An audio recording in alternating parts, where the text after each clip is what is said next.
Hi everybody, Steve here, and let's talk through American Splendor.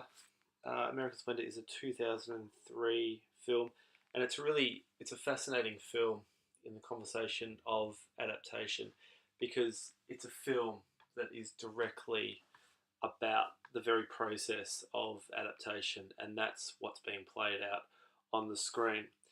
And I find it to be a film that actually gives you a lot, um, not only in what's going on with the complexity of the characters and their situations, but it actually says a lot in the way that we think about adaptation and the way that we think about adapting the context, and context being a plural thing, of adaptation.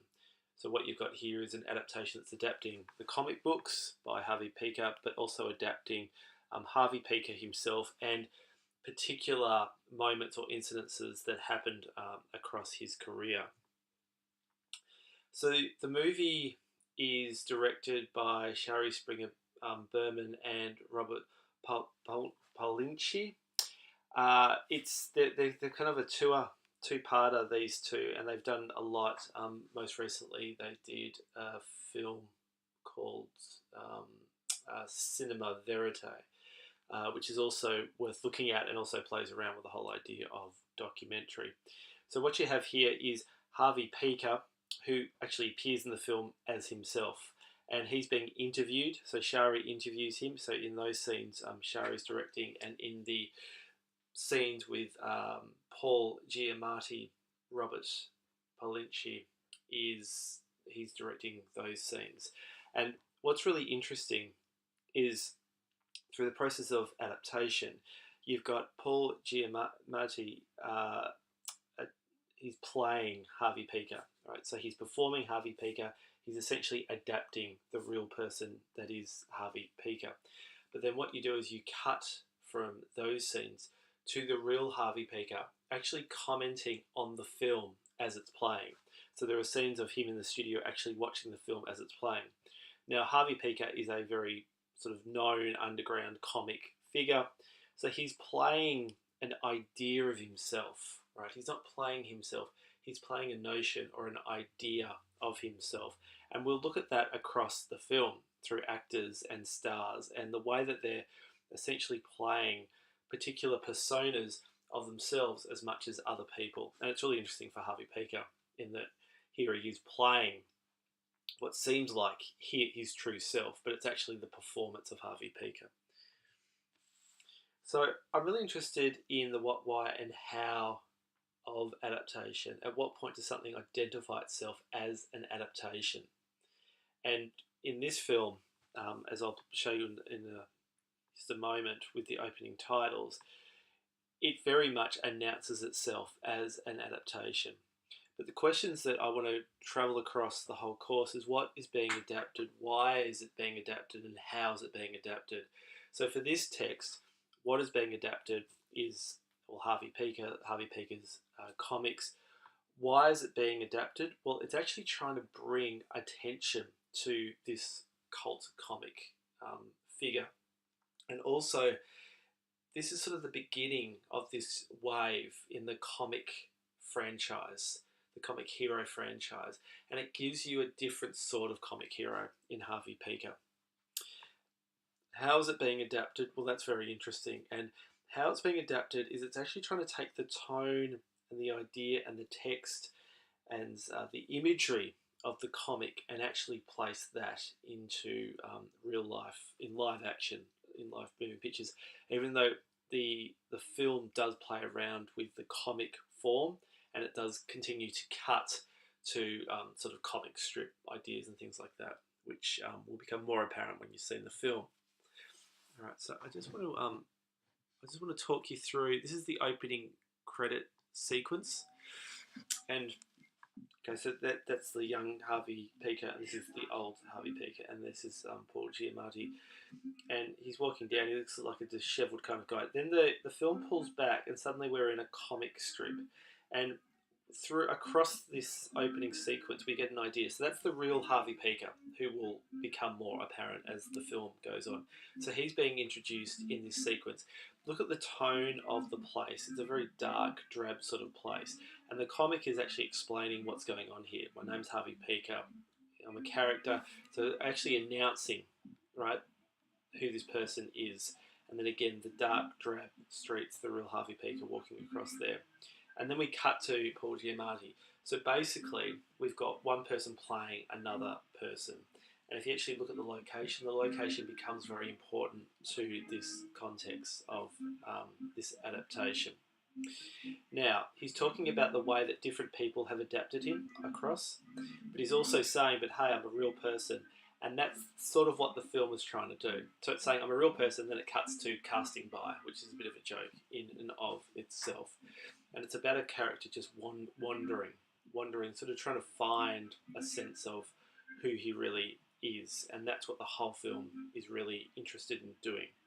And it's actually saying that you've got the real life person and you've also got an actor playing the real life person. So in this opening sequence, it's very clear of what sort of adaptation this is. You know, it's a very literal adaptation. It's a deconstruction adaptation, which I'll talk about in a couple of moments. But you get all of this expressed through the opening credit sequence. So when I asked you, and as it just says here, based on the comic book series, right? When I asked, how do you know when something is an adaptation? Well, in this film, you know from the very beginning that this is an adaptation. And then we sort of cut from there and we go into the film.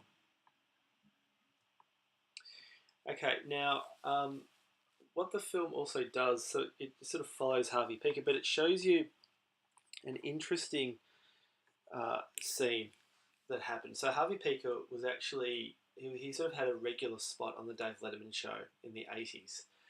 And Harvey Pekar kind of had problems with anxiety and anger. And he went on the Dave Letterman show. I won't ruin the scene for you. I have actually put the David Letterman clip up on Blackboard for you to have a look at. And David Letterman, he went on the David Letterman show, and he basically just let it rip. Told Dave what he thought of him, told Dave what he thought of his network, and David Letterman basically washed his hands of Harvey Pekar and never ever accepted him on the show again. In this film, they actually wanted to use the actual footage from this incident, but NBC wouldn't let them, and David Letterman wanted nothing to do with Harvey Pekar, and he wouldn't let them either. So then this adaptation becomes a point of copyright in they're trying to restage this very iconic, very known, almost ubiquitous moment in the history of sort of Harvey Pekar and also comic characters and also the David Letterman show. So it's interesting what they actually do to get around not having the actual footage and the way that characters sort of play these particular roles. Think about that to say something like Sully, where they actually do appear on the Dave Letterman show and they were given access to that material and what's actually going on. YouTube has actually changed adaptation when we're thinking about real life moments and real life incidences. Because what happens now with audiences is we're conditioned. If we see something restaged, we want to go and see the real thing. Has it actually happened? And is the film true to what the actual footage of that? And that's kind of interesting. So that's why I've put it up on Blackboard, so you can actually have a look at it and to see how literal it is to what's actually being restaged. But it's actually very interesting, and this moment sort of comes in a way to define the career of Harvey Pekar, that when he's given these opportunities to actually go into a more mainstream avenue, he kind of self-sabotages himself, and that's sort of the story of Harvey Pekar. Okay, so like I said, this is a deconstruction adaptation. Deconstruction is generally films about adaptations, right? So they're films about adaptations. So they're making of films is a good example of this, where you've actually got characters sitting down and talking about how they made this film. And that's what American Splendor kind of is, right? American Splendor is interesting for how the narrative blurs between fiction and fact, right? We don't really know when the film's going to stop and actually go into the real Harvey Piker, or when that's actually going to stop and we're going to go back to the fictional stuff. What's actually happening on the screen? How truthful is that? And it's blurring the lines between that, and that's, I think, very interesting. The deconstruction adaptation, it speaks to the process of adaptation, which this film does, absolutely, in that you've got the real Harvey Piker actually talking about how this film is being constructed and how the film is being put together. Deconstruction asks the problems involved in adaptation, which again, there's a lot of problems in adapting a work like this because it's adapting the comics. So Harvey Piker was basically narrating his own story through his comics, but at the same time, the film actually goes further than that and really wants to challenge what's happening in the comics. So the deconstruction isn't so much interested in the source of adaptation, but instead asking the question, how does one adapt? And I'd like you to think also about the film adaptation, the Charlie Kaufman, where Charlie Kaufman gives Nicolas Cage his own name, and the film includes real life Hollywood stars playing versions of themselves. American Splendor is part of this cycle. Adaptation was a more successful film in a commercial sense, but I actually think that American Splendor is a more successful film in a critical sense and also an adaptation sense. But if you're wanting other films like this, then I recommend adaptation. The Charlie Kaufman film is worth having a look at. But the interesting thing about that film is that it actually kind of loses itself in its own adaptation, where American Splendor is always reminding us that this is just a film. Right? Deconstruction is often about the idea of celebrity, actors performing hyper versions of themselves, and you had that in this film with Harvey Piker very much being part of the film. He's in the film and he's playing a hyper version of himself. The problem of deconstruction is you can never get lost in the work as fiction, right? But that's why the film adaptation is interesting, because it does actually, in the final act, want you to get lost in it as a work of fiction. It continues to remind you that this is just a silly story, and that's the thing about American Splendor. And as an audience member, I'd be interested to hear what you have to say about that. Are you frustrated when a film is continually reminding you that this is just a film and not to actually get completely lost in the process of it as fiction? Just a final thought, how and why is this an adaptation? Right? How and why is American Splendor an adaptation? How do you read something as an adaptation when you haven't read the source? So I'm assuming most of you probably haven't read Harvey Piker comics. What effect do the real life stars have to the believability of the narrative? So what importance is it that Harvey Piker is in this film?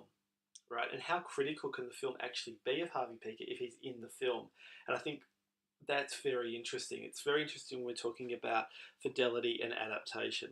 And if Harvey Piker wasn't in the film, they could have actually been a lot more critical to him and the narrative and the fiction that he's actually weaving about himself.